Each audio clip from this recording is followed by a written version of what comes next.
દેશભરમાં રખડતા શ્વાન મુદ્દે સુપ્રીમ કોર્ટે કડક વલણ અપનાવ્યું, ત્યારે અમદાવાદની વાત કરીએ તો અહીં જે રખડતા શ્વાન પકડવામાં આવ્યા છે તેમની આખી પેનલ તપાસ કરે છે. હાલ અમદાવાદ મહાનગરપાલિકાના ચોપડે એક પણ હડકવાવાળા શ્વાન નથી જેને ઇન્જેક્શન આપી મારી દેવા પડે. જો કે અમદાવાદ માટે રખડતા શ્વાન મોટી સમસ્યા છે. રોજના શ્વાન કરડવાના સરેરાશ 211 કેસ નોંધાયા છે અને તે સતત વધી પણ રહ્યા છે.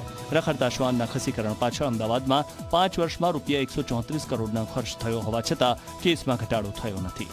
નોંધનીય છે કે એએમસીએ શહેરમાં રખડતા શ્વાનની ગણતરી હાથ ધરી છે અને RFID ચિપ લગાવાઈ છે. તેવા શ્વાનને વિશેષ ગેઝેટની મદદથી સ્કેન કરી તેની માહિતી સ્ટોર કરવામાં આવે છે.